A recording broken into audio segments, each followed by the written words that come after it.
This is the OTB Television Network, a service of Capital District Off-Track Betting.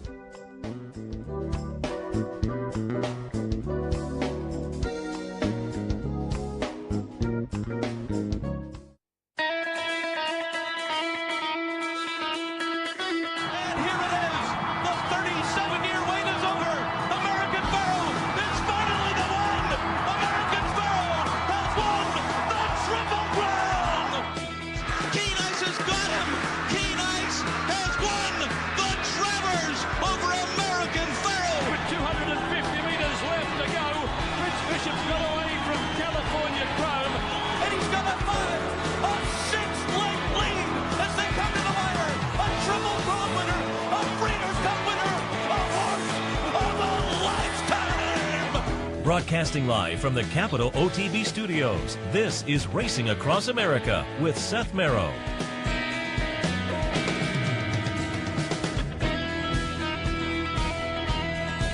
Good morning and welcome to the Sunday edition of Racing Across America. Seth Merrow and Sully Crotty. Good morning, Sully. Good morning, Seth. How are you? Very good. Happy to be in on a Sunday morning to recap some of the nice stakes action. Certainly last night up at Churchill, and there was a 3-year-old filly stake out in Southern California that I thought might play into that division. We'll hit on those. We'll do a little handicapping. And towards the end of the program, looking forward to this. You see him on the Breeders' Cup broadcasts and more. But Nick Luck, who is a racing commentator from over in England, will join us. He's going to be hosting the NBC broadcast from Royal Ascot. They're going to be there all 5 days, Tuesday, Wednesday, Thursday, Friday, and Saturday. Their coverage will kick off 8:30 on the weekdays and then 9 o'clock on Saturday. I think the first race most days is about 9:30 our time, but of course we'll cover all that Royal Ascot action right here at Capital OTB and on Capital OTB TV. So again, I thought it'd be fun to bring Nick in as he will be hosting again that NBC coverage and get some of his thoughts on the big week at Royal Ascot. So we'll head towards him live from England towards the end of the show. Before we start, do want to mention our friends at Woodbine. Thanks to them for their sponsorship. Woodbine. Pick, bet, and cheer on great racing north of the border. In a couple of weeks, we will be up there covering the Queen's Plate. Looking forward to that. We'll also give you a little update on what's coming up this week at OTB on Wednesday, the $100 NYRA Pick 5 online bankroll. If you'd like to find out how you can get your chance to participate, swing by capitalotb.com. More info there. Thursday, Molino's Pub, a fan appreciation day. It'll kick off at about 1 o'clock. Stop by Molino's in Hudson if you're a patron there, so we have our chance to say thank you to you. Also on Thursday, Sully and I live trackside from the harness track. We will be trekking up the Northway. Actually, neither one of us will be trekking. We'll be right in the neighborhood. So hop, skip, and a jump to the harness track for us, but we'll be live next Thursday afternoon. It should be fun. Live cut-ins all afternoon from the harness track and a $100 bankroll. Again, for your chance to participate, swing by the website for more information. Looking forward to that visit. Next Friday, the Bounty Bet returns. It's the late pick 4 at Woodbine, and we always say it. All you have to do, very simple, just jump in and play the late pick 4 at Woodbine with your Capital OTB bet account, and you're live for all or part of the bounty next Friday afternoon. Next Saturday, a fan appreciation day at Big G's. Again, if you're a patron there, swing on by Big G's so we have our chance to say thank you to you. And the 3% bonus on Churchill Racing continues through the month of June.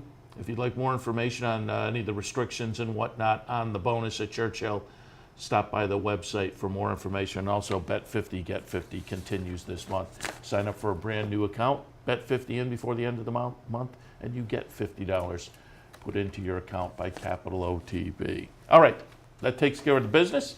And Sully, looking forward to our visit up to the harness track next Thursday. Yeah, I'm really excited for that. And, I'm just starting to get into all the harness racing. And I know you're big into it. Mike likes betting the harness, and all my friends Mike got a great hit at Mohawk the other night, he was telling me. Yeah, so congratulations to him. I'm excited to jump in the harness, and it's going to be a nice day up there. So definitely, if you live up in the neighborhood, swing by and come see us. That's right. Say hello. Stop in and say hello. They have a nice simulcast facility upstairs as well, so people will swing in and out of there during the afternoon, I'm sure. But stop by on Thursday and say hello, as again we'll be at the harness track.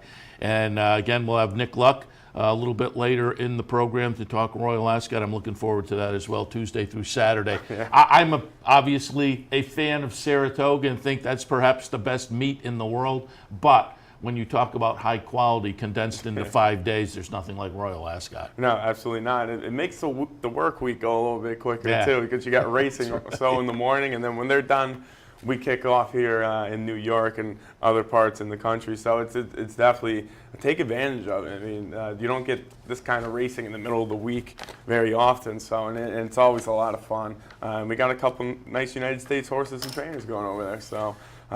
Definitely, it's definitely a nice way to kick off the early parts of your mornings during the week. Yeah, Yoshida's over there, some Wesley Ward horses over there. I think there's 8 or 9 American entrants, so some local rooting interest and maybe betting interest for you jumping on those horses. I would think the odds will be nice. Well, although we're the American pool, it'd be interesting to see what the American horses do go off at. But certainly Lady Aurelia is going to take a lot of action, and we'll talk with Nick a little bit later about her. All right, as noted, we're going to do a little stakes recap. And last night at Churchill, it was just really a phenomenal night, highlighted by the Stephen Foster. Phenomenal as far as the quality of racing, not so phenomenal for me betting-wise, because there were a couple of head-scratchers, which, again, we'll take a look at, and we'll recap some of that stakes action, a little handicapping later as well. But why don't we jump right in? The highlight of the night was the Stephen Foster. I had Joe Christofek on yesterday, and we both were talking and thought Pavel was an interesting entrant in here. I had him a little bit underneath in the mix. I put Backyard Heaven on top. Backyard Heaven went off as the 4-5 favorite. Backyard Heaven, the number 6 horse, throws out the anchor in the middle of the stretch and winds up 6th in the field of 9. It is Pavel, the number 9 horse, at $6, 6 to 1, so 15 and change mutual. Pavel's the number 9 horse here, and you can see kind of pulls away. Chart margin of 3 3/4. Honorable Duty at 7 to 1 second. Matru at 68 to 1, the rank outsider third. Again, Backyard Heaven runs 6 in here at 4 to 5 and really just has nothing in the stretch. But we're still Irish War Cry, second choice at 7 to 2, pulled up, vanned off in this one. Yeah, I saw that this morning. I knew something was wrong watching this race live, but then, just looking at social media and Twitter and other aspects like that, they're saying, Graham Motion was saying he didn't like the heat. Apparently it was like 95 degrees last night down there. So you could tell some of the horses didn't really like the heat either. So hopefully everything's okay with Irish War Cry again. They're saying it was just he didn't like the heat at all, and you could kind of tell he looked a little. Yeah, he did not like the heat. He didn't like something. So I mean, he was definitely sweating going in the gate. They all were, but he was definitely washed out a little bit more than the rest. But yeah, definitely took a little bit of toll on him, and I think happened to most of the other horses throughout the entire day. Not even this race. There were some inexplicable kind of no-shows, but I'll toss this out about War Cry. And I don't know what the what the authority is of the stewards in situations like this. I know tracks have banned horses who, for a couple of races, won't leave the gate. So the stewards seem to have that kind of authority.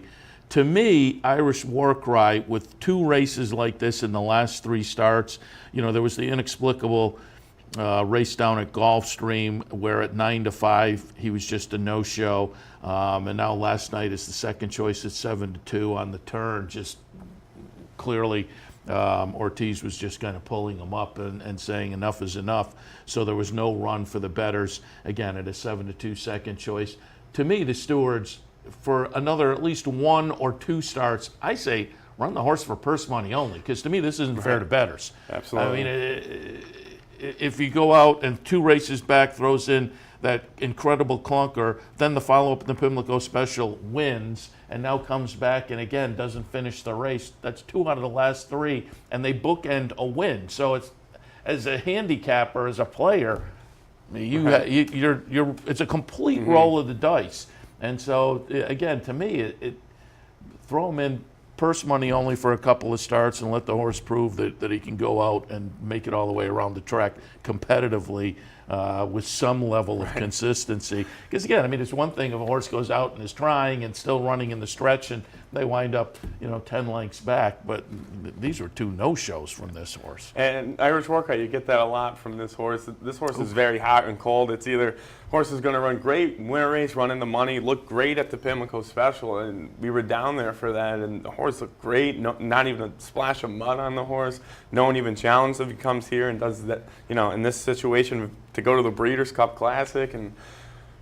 As an absolutely no-show, but, I see how it's not fair to any of the bettors. The horse took a lot of money from, I believe, 5-1, 6-1 on the morning line. So, again, I agree. This horse has been hot and cold throughout the whole career, and especially since going to the 4-year-olds and up division. Yeah, it'd be interesting to see what happens next time out. And I'm virtually certain they won't, but I would love to see that happen. Okay, you go for purse money only and just let's protect the bettors a little bit. Let's get back to the winner, Pavel. I talked to Doug O'Neill, I don't know, a few weeks ago. It was in between the Dubai World Cup and the Gold Cup out at Santa Anita. And I said to Doug when we had him on the show, I thought the 4th in the Dubai World Cup was a pretty good effort. Thunder Snow freaked a little bit that day. West Coast ran well. So I thought the 4th place finish was okay. I think Doug did as well, and they went in that Gold Cup out at Santa Anita. It used to be the Hollywood Gold Cup. Now it's just the Gold Cup at Santa Anita. And ran a little bit of a dull 4th that day. But again, I thought that Dubai race was good enough. There were some races underneath here for Pavel as a 3-year-old that indicated there was some talent, and finally had a chance to show it again. They come back fairly quickly. I mean, it was about 3 weeks from that Gold Cup at Santa Anita. That attracted my attention too. I had Pavel 3rd in my mix last night, but it did have the look of, okay, well, let's maybe draw a line through that Gold Cup and take a shot in the Stephen Foster, and it pays off for them. And now you would have to think off of that, he becomes kind of an interesting player in this older division this year. He absolutely does, and looked great last night. Even down the stretch, the horse looked great. And a little sneaky fact, percentage fact here is Doug O'Neill's winning. I think going into that race, and now his percentage was a little better, he was winning almost 20% of his graded stakes. I think that was right. So, and he doesn't seem like the trainer that everyone talks about, but that's a lot of wins for him. Him and Mario Gutierrez are a phenomenal team together, and they do run big in these big-time races, and the horse looked great last night. And I agree with you, Seth. I think this horse is going to be, he's starting to make a name for himself in this older division, and it's really paying off. And you got a really nice price on the horse, paid almost $16. We'll see where he goes next. It'll be interesting to see what their choices are. And now finally, let's go back to Backyard Heaven, who came into the race 6-5 on the morning line, went off at 4-5. Certainly off the first 4 starts of the career, had the look of a potential monster for Chad Brown and Ken and Sarah Ramsey. And really, I mean, he was kind of up in the mix early, but by the time they kind of turned into the stretch and got going, you pretty much knew he was not going to be a factor. So that's a little head scratcher. That's one of those let's go back to the drawing board kind of things. And you would think Saratoga is sitting out there for him with the Whitney and the Woodward, but do they regroup and try something a little bit lesser to see what they have and get some confidence back? We'll see how it plays out with Backyard Heaven, but again, the stretch, and maybe it played into it. Again, maybe the heat, but that does not bode well for August and Saratoga either. Absolutely. I know Chad loves Saratoga. He's so successful here, and the owners, the Ramseys, love coming up to Saratoga. So maybe those are in the cards, as you said, the Wood and the Whitney. So I think the horse will come back just fine. Looked like the horse is a monster and looked great before the start. The first couple starts looked absolutely sensational. So really, where Chad puts this horse, I think they'll be fine. Definitely Saratoga should be on their target list. Yeah, you would think so. All right, let's move a little earlier on the card. The Fleur-de-Lis. These are the ladies going a mile and an eighth in a Grade 2 event. I I put Valadorna on top, the Mark Cassie horse. Talked to Mark yesterday, talked actually on Friday, but played the interview yesterday. Valadorna is going to wind up kind of a disappointing sixth as the second choice at 3-1. Valadorna will be the number 7 horse. I had Song of Spring in the second spot. That one wound up 5th. Awestruck, I thought, could be a little bit interesting. The 6 horse winds up 4th. So I was just nowhere in here. Blue Prize, I'll hand it to the betting public. Betting public made this one the 2-1 choice off a 7-2 morning line. It's Jose Ortiz, and Blue Prize is the number 3 horse who will get up by a length and a half over Farrell. I did not know what to do with Farrell. Farrell is a horse who has some talent and has shown it certainly in the past and has shown it at Churchill Downs. I didn't put Farrell in my mix, but I looked at Farrell. Blue Prize, though, just wasn't getting my juices flowing. Certainly was in good form. Jose Ortiz on board. I get the case. I was just a little bit surprised, though, and hats off. Again, betting public is very, very crafty, but they made Blue Prize the favorite, and Blue Prize gets it done. Yeah, really nice ride there by Jose Ortiz, and Farrell ran huge. I didn't like Farrell at all in this spot, and ran huge. And Mopatism I kind of threw out as well because the horse ran on the grass last time out, threw in absolutely no effort at all. They go back to the dirt, ran a really nice race, and before entering the grass, the horse really didn't do anything to make me want to bet this horse in this type of spot, and that horse ran great as well. But Blue Prize I had in the mix. I didn't have on top. I was with you. I liked Mark Cassie in that race as well. So a little upsetting there, performance there, but the 7-2 going down to 2-1, I think the betting public was telling us something that this horse was kind of the real deal and the one to beat, especially here. You get Jose Ortiz up as well, as we said. Really nice ride there for Blue Prize. Yeah, again, the odds were a little bit surprising. I mean, 2-1, not an overwhelming favorite by any means, but the morning line looked a little more on point to me. Well, I say that on the morning line, Farrell was the 3-1 favorite. Valadorna at 4-1 would have been the third choice. So I guess the betting public wasn't too far off the morning line, I suppose. But to me, it was a little more wide open, and there were a couple others, again, by the way I selected, that I found more intriguing than Blue Prize. But as I say, always have to pay attention. Betting public, very crafty. It's also interesting to see if you look into not the psychology, or I'm not sure how you would term it, but group think. It's interesting to see like a jar full of marbles or something. If you guess, your guess could be far off, but if you let 100 or 1,000 people look and you take the average, they can usually come pretty close. So there's something to be said for a lot of people, and when they jump on a certain idea, and that's why the betting choice wins average of about 1 out of every 3. Betting public tends to be pretty crafty. All right, let's take a look yet a little earlier on the card. The Wise Dan. This was another one of the highlights of the evening because it was the return of World Approval. Oof, as I alluded to when we started this segment, it was a rough night for me betting-wise, but just for some of the logical horses like Backyard Heaven, but World Approval. And again, this was just the second dud in a row from World Approval. World Approval is number 4 horse. You can see the gray right there, who at the top of the stretch is kind of in a position to make a move. Yeah, but the move is backwards. World Approval winds up 6th in the field, as 7 is the even money favorite. Did get bumped pretty hard at the start. That might have taken something out. It does wind up to be the number 5 horse, Mr. Misunderstood. And I'll tip my cap to Joe Christofek, who we had on yesterday, the paddock commentator down there at Churchill. He thought this was the direction to go. Inspector Lindley runs 2nd, Mr. Cub 3rd. I thought it was World Approval with Divisadero perhaps running 2nd. I had that one in the 2nd slot. Divisadero a poor 4th. But again, World Approval 6th in the field of 7. The post-race quotes were John Velasquez told Mark Cassie track was maybe a little loose, but World Approval just was not handling it. Every time he would kind of get going, he would, then give it up a little bit. And Velasquez said he hadn't had that happen before, and Cassie said that's now 2 performances in a row like that. So maybe it was the track, but we're going to have to kind of figure out what it was with world approval. When I talked to Mark on Friday, and again replayed it yesterday on Racing Across America, he said the game plan would be pretty similar to what they did last year. 4-Star Dave Woodbine Mile, Breeders' Cup Mile. That was the game plan going into last night. We'll see if they revise that, because again, on a night where there were some head-scratching performances, that might have been at the top of the list. Absolutely. You get a defending Breeders' Cup champion, as you said. We saw this horse a couple times in person, looked great at the Woodbine Mile. And then the last 2 starts, really,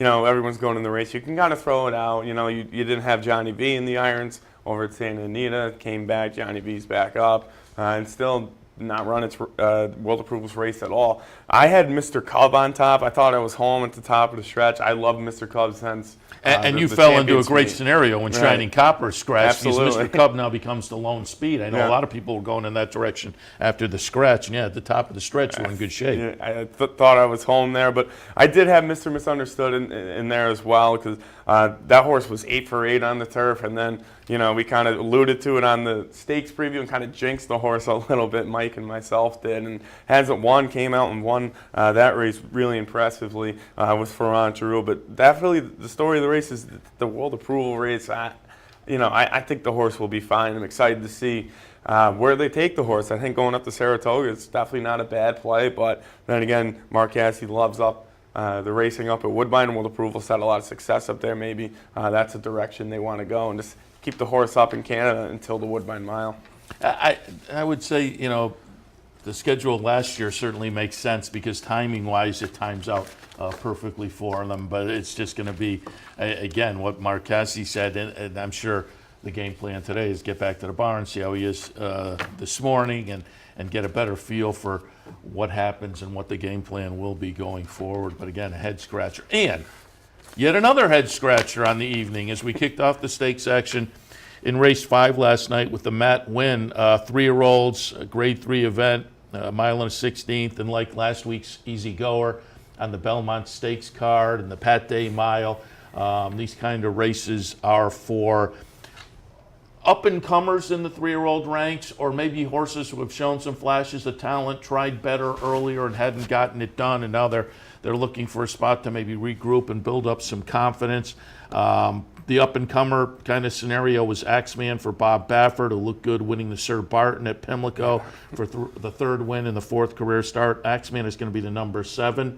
And again, a little bit of a dud, running 3rd in the field of 6 as the 1-2 favorite. Combatant intrigued me as well. That's one of those that had tried to knock heads with better. Ran 18th in the Kentucky Derby. I thought this might be a nice spot for Steve Asmussen's horse, but Combatant runs 5th in here. Running 2nd, Tis Mischief, winning the number 4 horse and winning pretty easily, King Zachary. At 12-1 over 10-1, it was an all Dale Romans exacta for $189 and change. And again, this just kind of kicked off an evening that, for me, was a little bit of a head scratcher. Again, the betting public got a couple of these races right. This was not one of them. But, it's Dale upsetting one of these 3-year-old stakes races. We've seen that happen before, certainly. But congratulations to him. This was a tough, and congratulations to anybody that played the Dale exact and pulled down the money, because with Axeman in there and Combatant, again, having raced well at higher levels a little bit earlier in the year, to me it went through those two, and once you got past those two, it became a little more of a dartboard kind of a race. But as they turned into the stretch, you knew the dartboard was going to win out in here. Yeah, I liked King Zachary in the stakes preview. I didn't like the horse to win, but I had the horse running 2nd just because this is another horse that came up from South Florida, ran in the Wood Memorial, took a lot of money that day in the Wood. Went off, I think, 8-1 off a 30-1 morning line. Didn't run great in the Wood, obviously, but the horse didn't really fit in there. Just tried to see what they would have, and the horse looked great yesterday. And perfect trip by Robbie Alvarado, and as you said, the 1-2 for Dale Romans, and this is probably behind world approval. This was Axeman was definitely a big question mark for me. I didn't like Funny Duck in there, even though Funny Duck just won at the track Kentucky Derby weekend at 50-1, I believe. But Axeman for Bob Baffert, everyone's saying this is probably his 2nd or 3rd best horse he has, and behind Justify and arguably McKinsey, and he just went out there and threw That's a 3-year-old. dud. So absolutely. So that was a little disappointing to see, but really nice ride by Robbie. He ran it perfectly and made it look a little bit easier than it should have. Yeah, and again, King Zachary, as you say, nice ride. Robbie Alvarado kind of stalked and got the jump, because I thought Combatant was a little bit interesting on the turn, and he just kind of flattens out and doesn't have anything. But King Zachary got the jump, and then Tiz Mischief running second. Again, congratulations to Dale Romans there with a nice exacta in the Matt win. It'd be interesting to see where these go, because again, you come out of these kind of, again, Pate, the easy goer, this race. These are the kind that then springboard and give people the confidence to try some of the bigger 3-year-old races as the summer progresses. So we'll see what Dale does. Again, we know Dale is not shy about taking his shots with these kind of horses. And you have Haskell and Jim Dandy, Travers, Pennsylvania Derby sitting out there. But you can also go in the other direction with things like the West Virginia Derby. Next week is too soon, but the Ohio Derby and that kind of race as well. So we'll see where Dale goes. But interesting edition of the Matt win last night. And finally, wanted to show the Summertime Oaks from Santa Anita, just because there are at least a couple of 3-year-old fillies in here that, again, as the summer progresses, could wind up playing in this division a little bit. One of those was Chocolate Martini, who had won the Fairground Oaks back in March. Followed that up with a 5th place finish in the Kentucky Oaks. I thought this was a nice spot for her. Tommy Amos ships her out to Southern California, but Chocolate Martini, the number 5 horse, will run 3rd. The favorite's the number 1, 13 Squared at 7-5, a Bob Baffert filly who runs 2nd, but just by a neck. Nice little ding-dong finish here. It will be number 6, Ollie's Candy, winning it. Kent DeSormo on board. And as I say, this is a field that had some 3-year-old fillies that may play into the summertime. Well, as we come out of it, Ollie's Candy may be the one to keep our eyes on, because this was only the 3rd career start, but it was the 3rd win, and the first couple were on the synthetic up at Golden Gate. So there were some questions to be answered. She went off as the 7-2 3rd choice in here. And you like to see that nice ding-dong battle. I mean, she's facing 13 Squared, who was a little more battle-tested for Bob Baffert, and gets it done by that neck. So nice ding-dong battle. She guts it out, 3 for 3 now, proven on the dirt after the first 2 starts on the synthetic.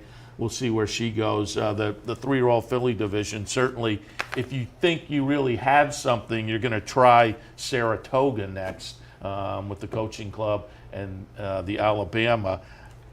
There are clearly other options out there, but those are lesser options. If you're thinking at the top end of the game, those are the 2 logical spots. But being based out in Southern California and being as lightly raced as she is, it'll be interesting to see where they do go. Love to see her up at Saratoga to try it. But again, she's kind of lacking in a little bit of experience. Right. And the coaching club, American Oaks, potentially has a little horse called Monomoy Girl sitting there. Right. They may want to take a pass on that route. Good thing you brought up Monomoy Girl, because outside of Monomoy Girl, the 3-year-old fillies is just really, really, it's interesting, and it's very, very competitive. And Monomoy Girl is obviously the top. She's proved that. She proved it again a week ago at the Belmont Stakes weekend. But anytime you could beat Bob Baffert, and anytime you could beat Chocolate Martini, a horse that a lot of people liked in the Kentucky Oaks, that says a lot about your horse, and such a lightly raced horse. So hopefully they'll ship this horse over to Saratoga and we can see this horse in person. But again, you're going to have to face Monomoy Girl one of these times if you keep winning these type of races. So very interested to see with all 3 of these horses, Chocolate Martini, 13 Squared, and Ollie's Candy. I will say this about Monomoy Girl. I talked to Brad Cox after the win last week, and I think we played the replay on Sunday. But either way, he said Coaching Club American Oaks at Saratoga is the next spot. And then they're looking Cotillion down in Pennsylvania, because he doesn't feel super confident the 1.25 miles up at Saratoga would suit her in the Alabama. So he's looking Coaching Club American Oaks and then go on to the Cotillion. So maybe some of the 3-year-old fillies will be a little more eager to give a shot to the Alabama up in Saratoga, with Monomoy Girl, as you say, being clearly the leader in the clubhouse now in that division. All right, why don't we head to a break? When we come back, a little handicapping for this Sunday afternoon. And about 15 minutes away or so, we will be joined by Nick Luck and get a little preview on Royal Ascot. All of that as Racing Across America continues on a Sunday. Be back in a couple. Dirty windows? Don't do it yourself. Call Clean Image, your window cleaning professionals, and enhance the look of your business or home without the worry. Clean Image pledges nothing less than 100% customer satisfaction. It's guaranteed. Homes, offices, bed and breakfast, vacation homes, and more. Clean Image has cleaned them all. Carpet and floor cleaning, pressure washing, and janitorial services are also available. Call today, 446-1397. That's 446-1397. Online at clean-image.net. You know, and make better decisions, better choices, to know how to connect the dots. In horse racing, knowledge is a powerful tool, but not the only tool. Race results and replays, past performances and live streaming, wagering from all your digital devices. These too are important tools, and you'll find them all right here at Capital OTB. Capital OTB. Become a better horse player. In a recent study of some of the top online wagering sites, Capital OTB won big in total player rewards, far surpassing some of the best-known wagering sites in America. While other rewards programs simply offer you points redeemable for gift cards, Capital OTB's rebates are paid to you in actual cash. Plus, Capital OTB gives you full and immediate access to your money. So if all you're getting now are points and gift cards, join Capital OTB Player Rewards today and get cash back. Visit CapitalOTBBet.com and sign up today. This is Racing Across America with Seth Merrow.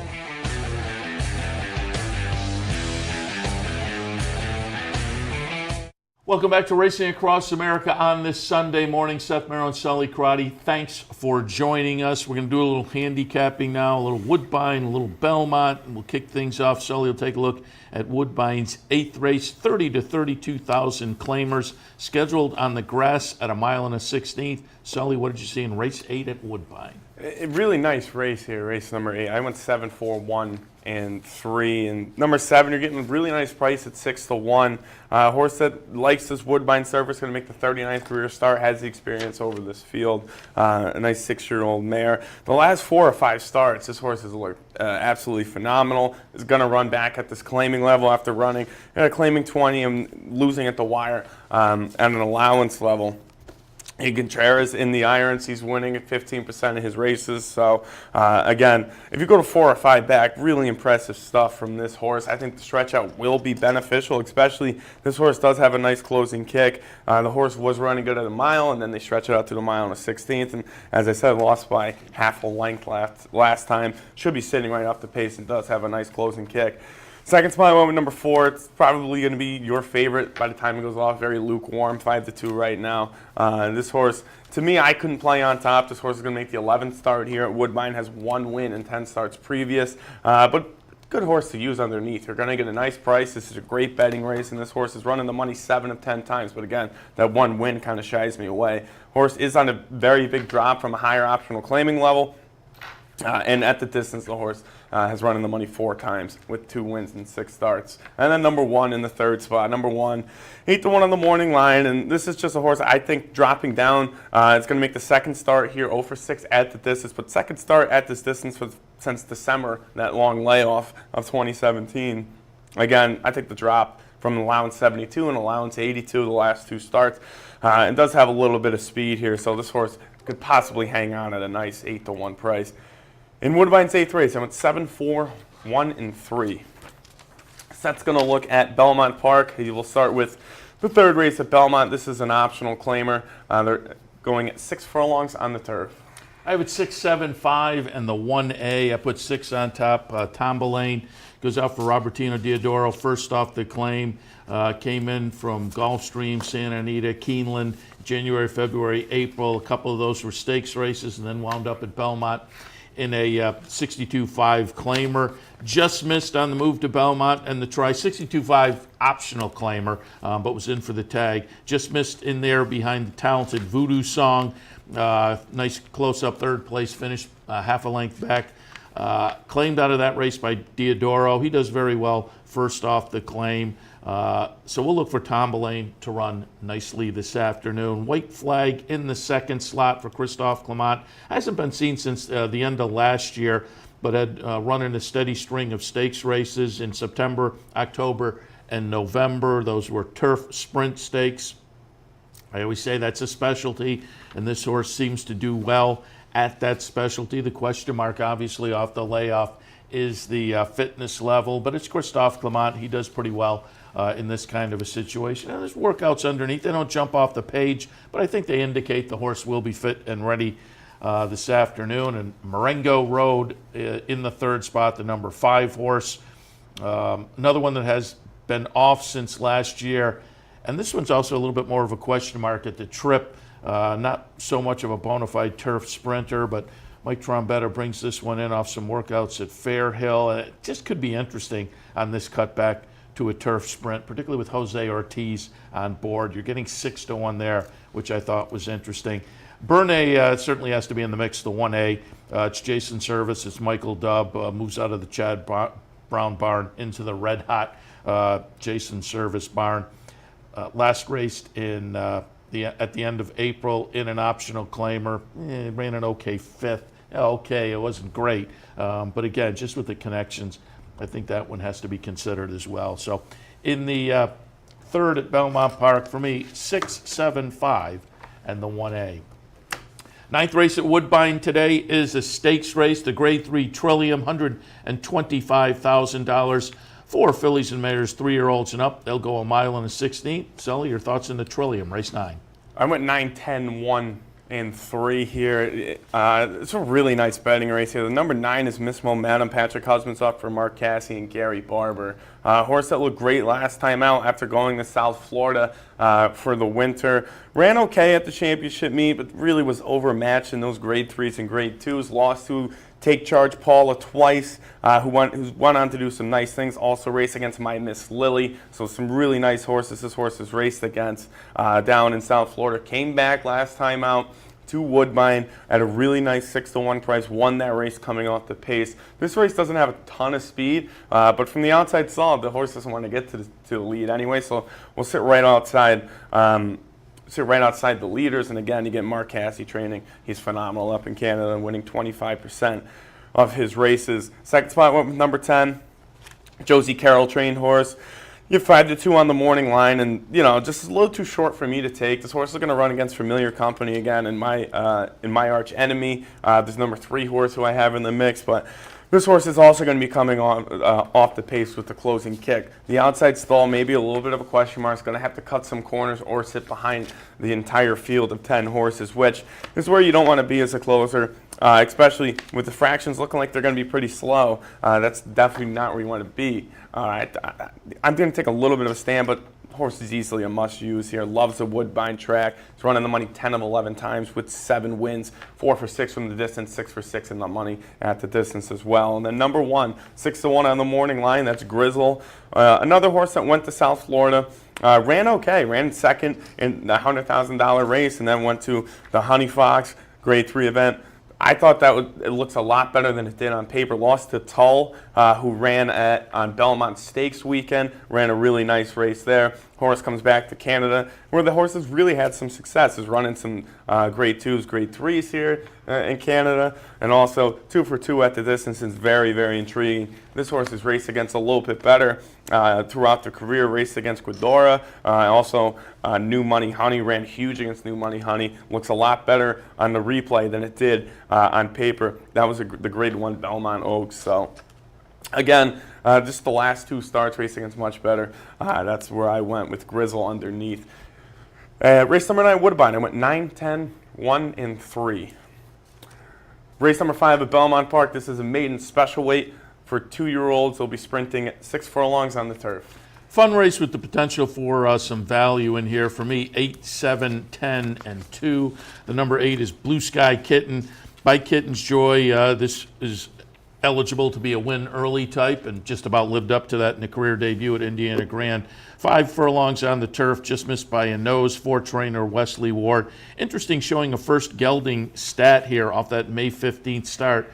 There's enough time that you may believe that, and if so, an improvement might not be out of the question for this one. John Velasquez on board, getting 6-1 on the morning line. The number was a little bit light, and I'm sure that's why we're looking at the 6-1 morning line price, but it's Wesley Ward, some breeding, a 2-year-old with a turf sprint. I think Blue Sky Kitten is going to be very interesting today. Actually, I put Gins and Tins on top, I should say, at 8, 7, 10, and 2. The other Wesley Ward, and I went kind of back and forth with the Wesley Wards in here. But Gins and Tins, just a little bit of a better number in the career debut at Belmont by Scat Daddy. So again, like Blue Sky Kitten, has the breeding to say win sooner rather than later. Showed some nice early speed in that career debut. So maybe the one that goes out there and says catch me if you can, and could be tough for Wesley Ward with the turf sprint. So again, Gins and Tins as the Wesley Ward on top. Blue Sky Kitten in the second slot for me. And then in the third slot, I went with the first-time starter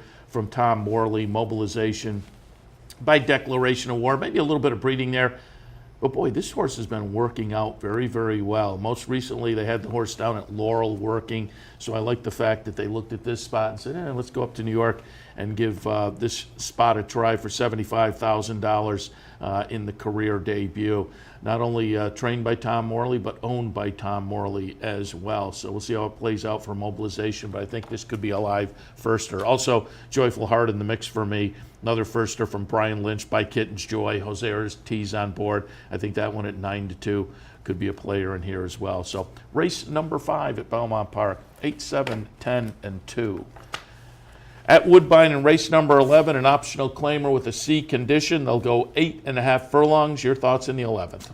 I went 6, 1, 7, and 9. Number 6, a horse that has really improved since that long layoff of December. Came back twice, lost by nose, lost by a length and a quarter. Another horse that's going to be coming off the pace a little bit. Earlier on in the career, not great numbers for this horse. The horse just cannot find the winner circle. Consistent seconds, consistent thirds, consistent fourths throughout the whole career. But again, let's see if this horse can get it done today, because ever since that long layoffs in December, has ran twice, has ran huge, and it's going to stretch out a little bit to the mile and a 16th. The last time the horse did that, ran 5th by a length, though. That was a really nice race. And the horse was a really nice price that day as well. You're going to get a really nice price in a wide-open betting race. Number 1 is going to be your lukewarm favorite. Gary Barber owns this horse from Mark Casse again. Again, McCaskey winning 25% of his races. 5-2 on the morning line. We have this horse, again, it's going to be a lot better, I think, second time around here at Woodbine. Came in second last time out. Took a lot of money that day. And you're going to get a really fair price for a horse that's going to get to the lead on a route distance. And the horse really knows how to slow down a race. 3 or 4 starts back, horse did a great job slowing down the race and lost at the wire as the favorite here at Woodbine. And then number 7 is going out for West Point Thoroughbreds, 3-1 on the morning line. A horse that's going to make the 5th start here is running the money 3 times, and it's dropping down from an allowance level, and that was a really nice allowance field. Alan Garcia was in the irons the last 2 starts. Horse came in 3rd at an allowance level. 2 starts back, went off 14-1 last time out. You could just tell was a little bit overmatched. Another horse that's going to get near the front of the pack. Again, you're getting a really fair price for a horse dropping down. His race against a little bit better in the career, and really nice connections here from the number 7 horse. In the 11th race of Woodbine, I went 6, 1, 7, and 9. Race number 9 at Belmont Park. This is the Grade 3 Poker. This is a mile on the turf course, and it is for 4-year-olds and up. Nice stakes race here. The return of the very talented Oscar Performance, who hasn't been seen since the Breeders' Cup Turf last year. A little bit of a disappointment in that event. I'm taking a shot against Oscar Performance with Battle of Rocks, 4, 8, 3, and 5. Battle of Rocks just comes in with a steady string of triple-digit buyer numbers. The seasonal debut at Keeneland and the Maker's Mile behind Heart to Heart was very good, and I think one to build off of, so we'll put that one on top. Fire Away, Shug's going very well, it seems like now, and Fire Away coming in off a couple of wins, 1 turf, 1 dirt, and just in good form. And then in the 3rd spot, I will use Oscar Performance. Again, this is a talented turfer. It's going to be interesting to see what we get in the 4-year-old debut from Oscar Performance. Belmont Park in the poker, 4, 8, 3, and 5.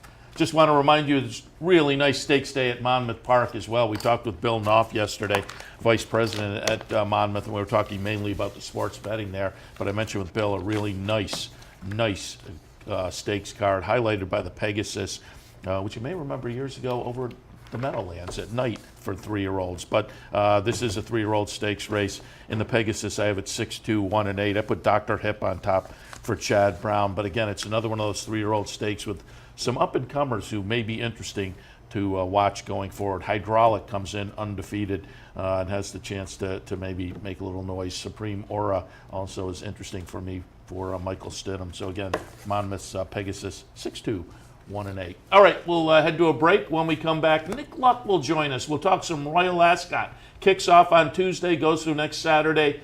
Doesn't get more quality than 5 days with a bunch of grade ones at Royal Ascot. And we'll hit on that right after this. Stay tuned.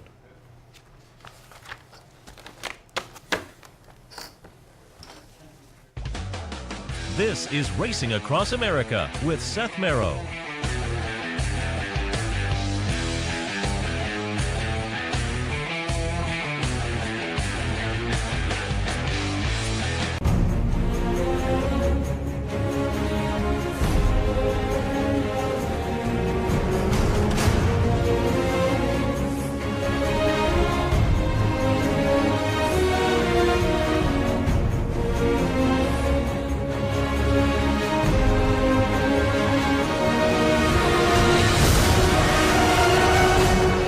Sign up today for Capital OTB's handicapping series and plan your trip to Las Vegas. In a recent study of some of the top online wagering sites, Capital OTB won big in total player rewards, far surpassing some of the best-known wagering sites in America. While other rewards programs simply offer you points redeemable for gift cards, Capital OTB's rebates are paid to you in actual cash. Plus, Capital OTB gives you full and immediate access to your money. So if all you're getting now are points and gift cards, join Capital OTB Player Rewards today and get cash back. Visit CapitalOTBBet.com and sign up today. Funding your Capital OTB bet account is as easy as 1, 2, 3. 1. Easy Money. Clearly the fastest and easiest method of depositing funds into your account. Make deposits or withdrawals in just minutes. 2. Green Dot Money Pack. Gives you instant access to your funds. Green Dot Money Packs are available at thousands of retailers nationwide. And 3. MasterCard Visa. Simply click on the link from the funding page, enter your account information, and fund your account. CapitalOTBBet.com. Log on today.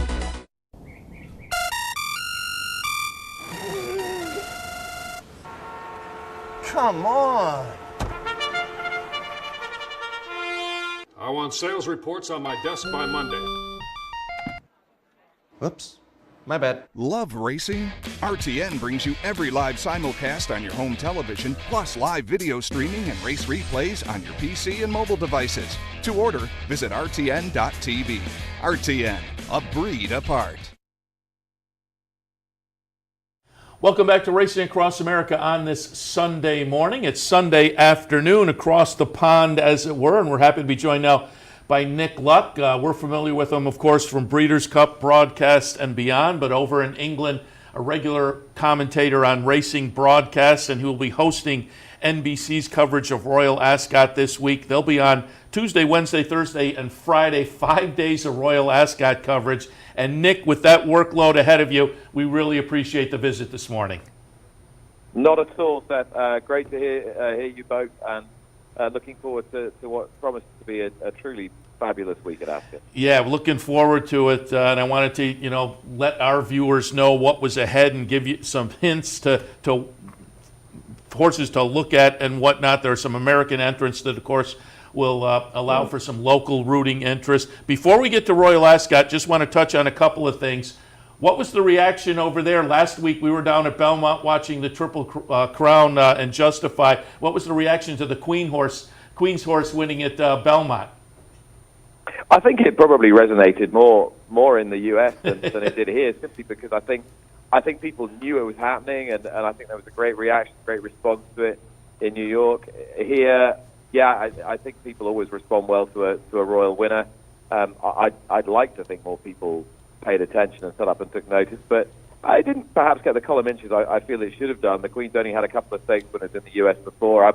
I remember when I was a young boy watching unknown quantity winner stakes race at Arlington for Lord Huntingdon back in '89, and I remember it being sort of almost improbably exotic.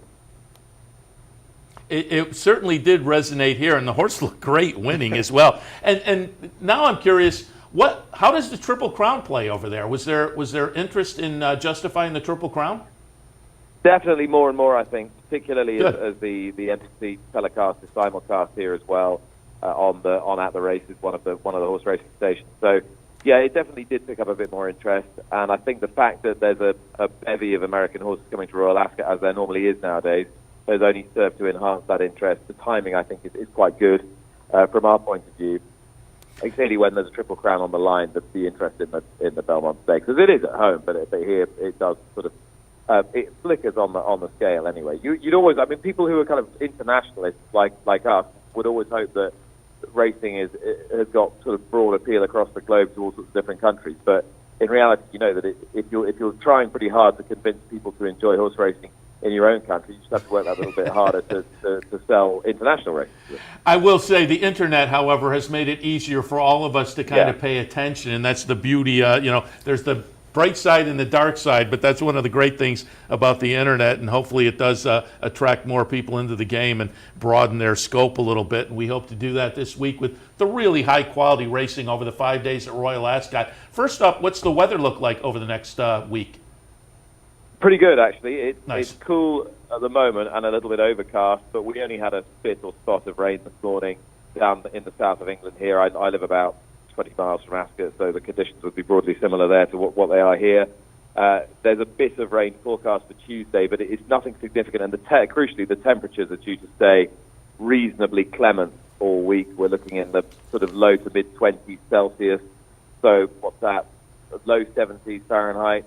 I would say it's going to be very pleasant, actually, for the perfect working conditions as well as perfect conditions. The ground should stay on the fast side. It sounds as though Chris Sickles, the clerk of the course, is going to have to water a couple of times as well just to keep it safe and with no jar in it. So that should suit everyone, really. Just what you want: nice summer, fast, flat racing ground, nice warm temperatures without being baking hot like it was the first couple of days of last year. So from that point of view, I don't think there's going to be any googlies bowled at us over the 5 days as regards crazy results because of the weather conditions. Excellent. And before we get into some specifics, again, just a general to fill people in. Here in the United States, of course, a few weeks ago, the Kentucky Derby, that attracts attention, the end of the year, the Breeders' Cup, and we're kind of parochial up here, but I think a lot of folks across the country like Saratoga, and there are those kind of meets and races that attract attention over here. Give us a feel for what Royal Ascot means over there to racing fans in the racing community. Well, it's interesting. Royal Ascot's always been a huge part of society in Britain. It's always been a huge part of what they call the summer season, the big sporting events, the big social season. So it's always had that significance. My reading of it is that as a horse racing event, it's become more integral to the importance of the sport here in the last 10 or 15 years. It was always a great social occasion. It was always an important racing occasion. But you sense it's become a more intense and crucial racing occasion than ever it was. 4 days became 5 back in 2002, which was the Queen's Golden Jubilee, and people said, oh, is there enough quality to make it 5? You'd never think of making it any less than 5 days now. They built a huge new grandstand in 2006. Not everybody loved it. Now everyone recognizes it's one of the best facilities in the world. And the international participation, and I think the increasing strength of some of the dominant stables in Britain and Ireland, particularly Aidan O'Brien, has made it feel like more of a critical event as regards not only the judgment of horses' career performance, but also their potential as stallions in a lot of cases. All right, let's hit on some specifics. And you talked about the international participants. Before we get to the Queen Anne, which kicks it off, I wanted to talk a little bit about the King's Stand because Lady Aurelia returns, and I just want to get your thoughts. We're going to watch last year's King's Stand, and Wesley Ward, of course, has led the U.S. contingent over there, and very successfully. Lady Aurelia returns off what was just a smashing performance last year that we'll watch. Give us your feelings this year on the King's Stand and the return of Lady Aurelia. Well, you'd think looking at the race that it's a slightly tougher group this year, particularly because she has Batash to face. Now, I know she's beaten him before in the Nunthorpe last year when she was second and he was a disappointing fourth, but when he's on his A game, he's a match for any good 5 furlong horse in the world, and that includes Lady Aurelia. What makes you fearful for him is that he, to start with, can get a little worked up in the preliminaries, and they have to keep a lid on him. And second, that Lady Aurelia just seems to freak out when she goes to Ascot. The performances in the Queen Mary and the King's Stand, I would argue, are significantly in advance of her other performances. And Wesley Ward was a guest on my show this morning, on Racing UK here, and I interviewed him for NBC earlier in the week, and he said quite simply that's because they condition her and cycle her to peak on the day that matters, and this is the day that matters most. He feels that she's developed physically this year, and looking at her very close up as I was on the gallops at Watcombe where he faced in England the other day, she certainly looks a good bit stronger behind the saddle than she did as a 3-year-old, and he's really talking up her recent work. Now, I know Wesley is a glass half full man. He's a man who puts his neck on the line and thinks every horse is going there with a great chance. Very confident before races as a rule, so you have to temper your enthusiasm a little bit, but he seems to think he's got her in great shape, and we're set for a terrific race between her in the King's Stand, I should say. Yeah, Lady Aurelia, that was the big win for probably the United States horses last year, and there's a couple going over this year. Do you think any of them fit in nicely in the state and in the races that they're going into this year? I think quite a few do, to be honest with you. I think the horse who runs in the first race of the meet, Yoshida's a fascinating runner. Now, unlike some horses who've come over, the Tepins and the Animal Kingdom, this is a horse that hasn't necessarily reached his peak. So it's not as though this is a putative victory lap for him, having achieved all that he was going to achieve in his home country. This is a horse who is coming here right when he's improving, right off the back of a Grade 1 win, and a stiff, fast run mile to suit him well. If he runs in a straight line as effectively as he runs around a bend, then he's got an awful lot in his favour in a race that, I'd normally say, okay, he might finish third or fourth in, but it's not a strong running of the race particularly. I don't think it's a renewal that is going to go down as one of the greatest in history in terms of depth of quality. So I wouldn't be at all surprised to see him run a bold race, or at least be capable of running a bold race. Wesley's keen on all his 2-year-olds. It seems as though Chelsea Cloisters in the Queen Mary's the one he likes best, so he was quite sweet on his filly that he runs in the Albany later on in the week when I spoke to him today.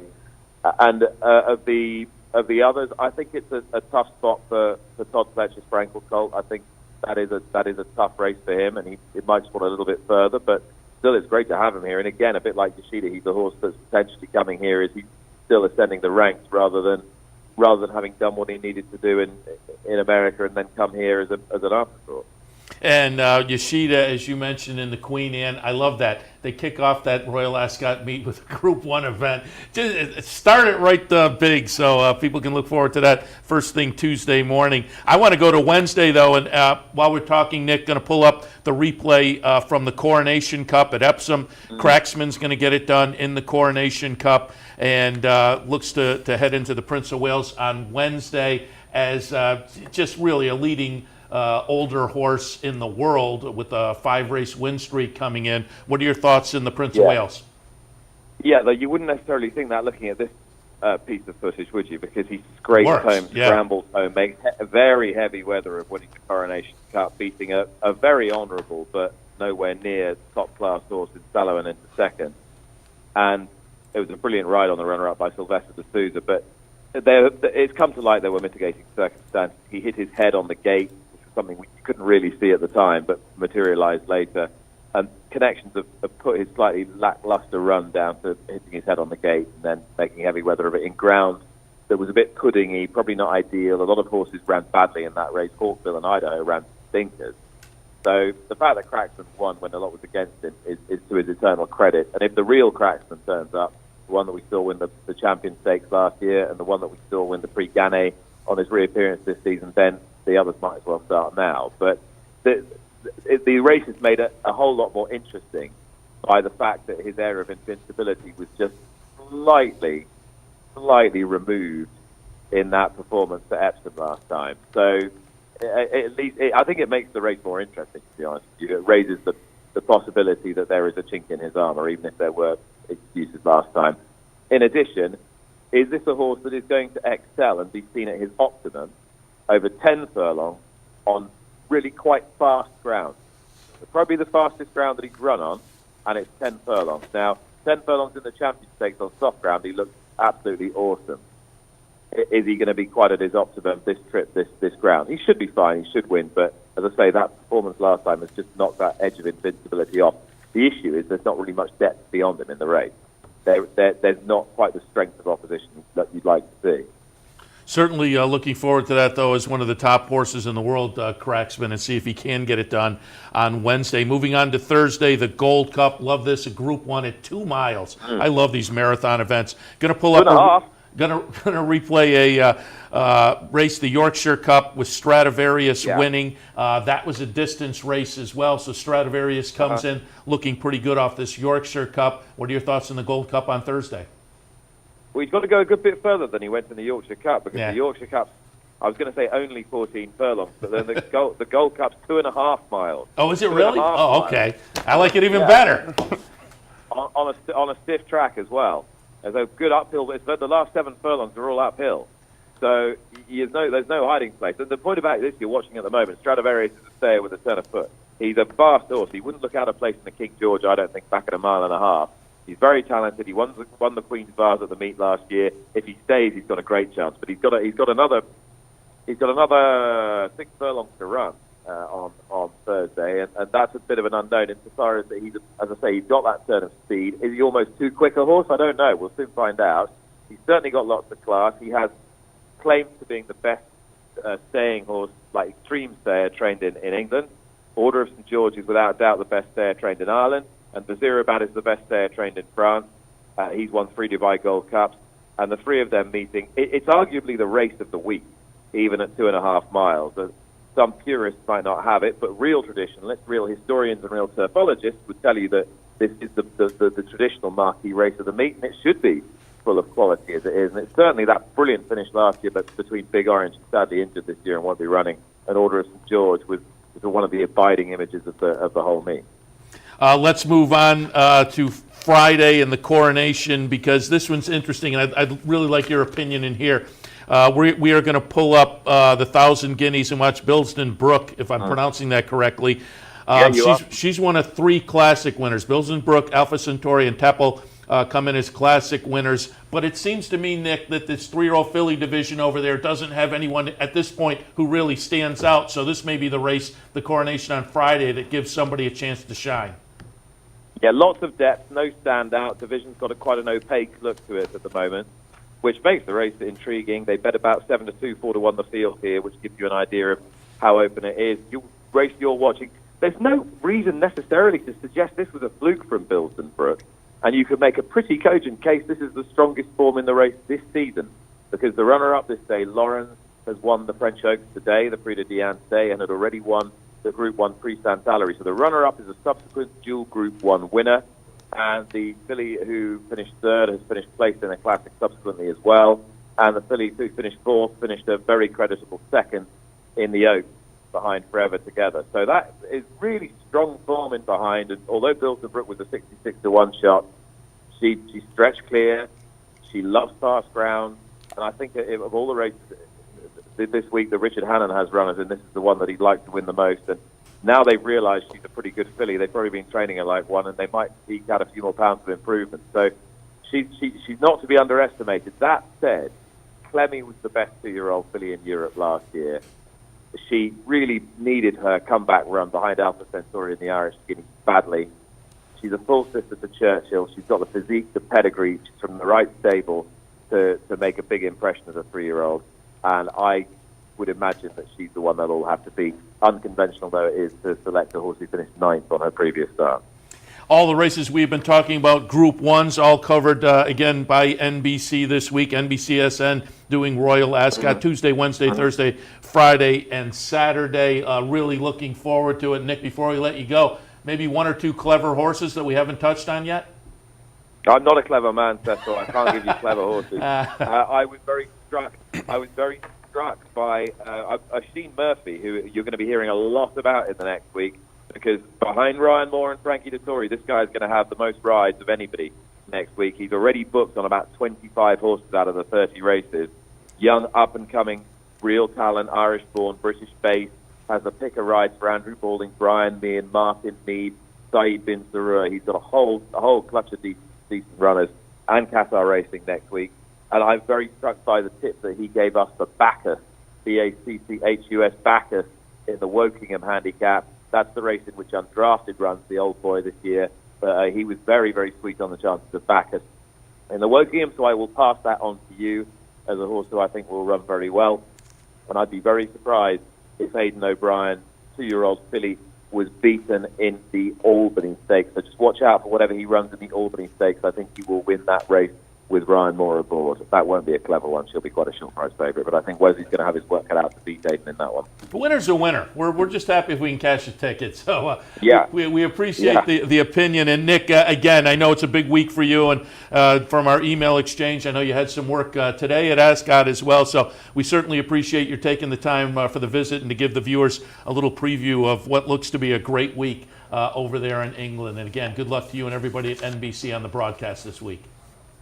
Thanks so much. And before I go, I've just got to say NBC SN 8:30 Eastern, Tuesday through Friday, and then it's NBC Principal Network, main network NBC on Saturday, straight after today on Saturday at, trying to get my time sorted out, 9 o'clock. We go on a little bit later. 9 o'clock with the Royal Procession kicks us off on Saturday. And did I read it right? There's going to be a little bit on the Today Show this week as well?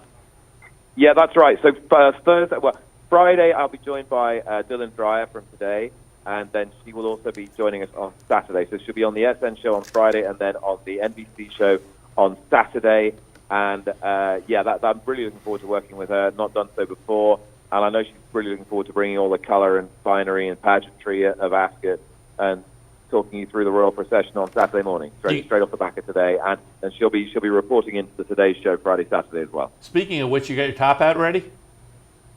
Oh yeah, top hat sorted out. My top hat's taken a bit of a battering down the years, but I'll do what you're supposed to do: rub it with Guinness or a baby wipe. In my case, I've got enough of them hanging around the house. Nick, very good. Thanks again. We appreciate it, and good luck this week. No worries. Thanks, guys. Cheers.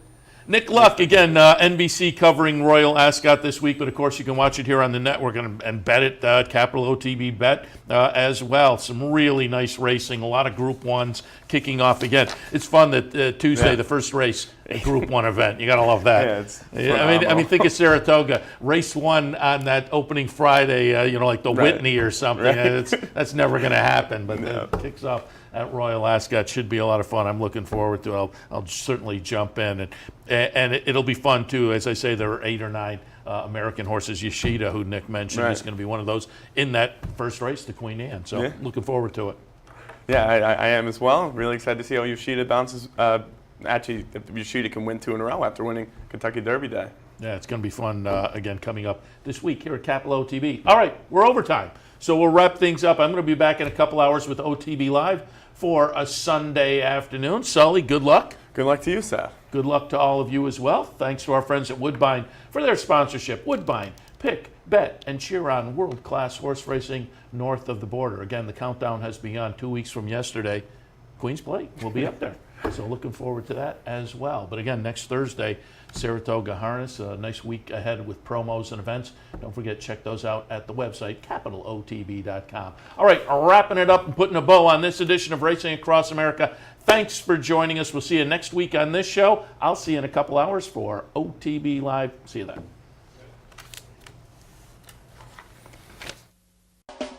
You're watching OTB TV, a service of Capital Off Track Betting.